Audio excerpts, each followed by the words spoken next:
Bonjour à toi, futur pratiquant du noble art, j'espère que tu vas bien et que tu es prêt à ouvrir grand tes oreilles puisque je vais te parler d'un truc qui peut éventuellement te servir si tu vas pratiquer la boxe. Que ce soit la boxe anglaise, la boxe thaï ou le kickboxing, je pense que ces conseils peuvent te servir. Donc je vais te parler de ce que tu dois mettre dans ton sac de sport avant d'aller envoyer des pêches à tout va sur tes meilleurs amis.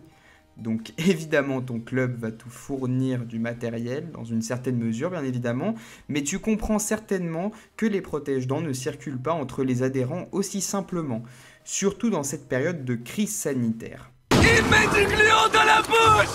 Tu l'auras compris, ton premier achat est un protège-dents. J'en vois beaucoup trop qui font les warriors à la Joe Lopez Les coups de poing, j'ai pas peur. Moi, j'ai pris des balles, des coups de fusil, des coups de couteau, j'ai pas peur. et qui ne mettent pas de protège-dents à la salle, ou alors ils n'en mettent pas non plus dehors quand ils mettent les gants avec leurs potes.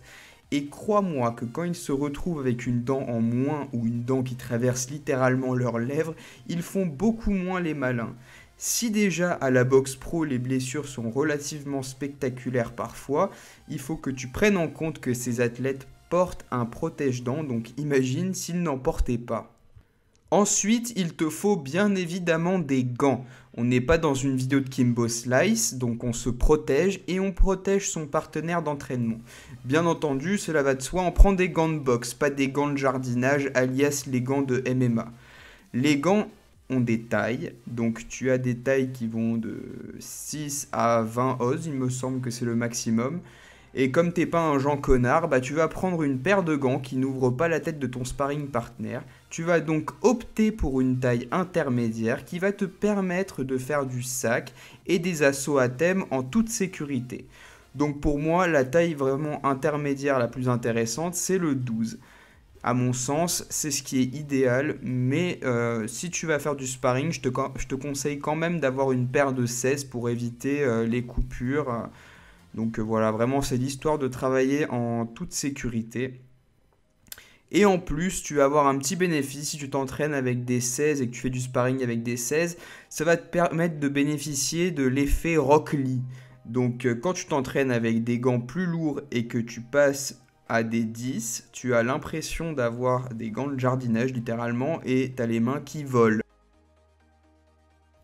Tu dois aussi avoir des bandes.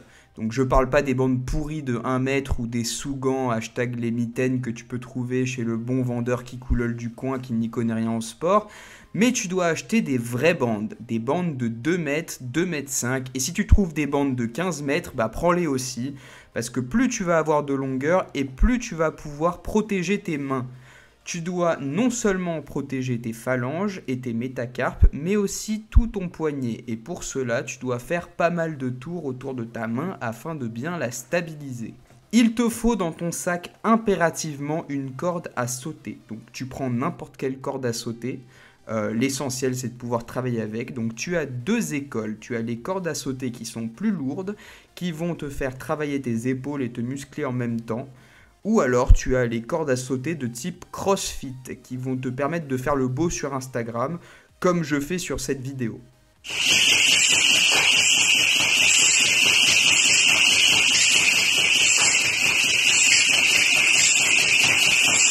Donc à partir de là, c'est à toi de choisir ton Pokémon et de choisir l'école que tu veux. Tu dois aussi acheter des chaussures spécifiques pour la boxe, surtout si tu fais des compétitions. Tu auras de meilleurs appuis et tu risqueras moins de te blesser. Donc, je pense que tu n'as jamais vu un coureur mettre des tongs, donc c'est pareil pour la boxe. Tu dois pas mettre des chaussures qui ne sont pas correspondantes à ce sport. Donc, tu vas être amené à beaucoup utiliser tes jambes et le risque de te fouler la cheville est quand même bien plus important que tu ne le penses. Donc, prends des chaussures spécialisées. L'astuce secrète que tu peux retrouver dans mon sac, c'est un tube de vaseline. Non pas que tu risques de te faire ton premier sparring, mais tu vas en avoir besoin pour éviter de te prendre les coups dans la tête de plein fouet. En effet, comme tout le monde le sait, la vaseline va créer une fine pellicule glissante qui va permettre en boxe de faire glisser les coups sur ta peau. Donc on va dire que tu vas prendre 80% dans la tronche au lieu de te prendre 100%. Le gant il va pas accrocher à ta tête et ça va réduire un petit peu l'impact.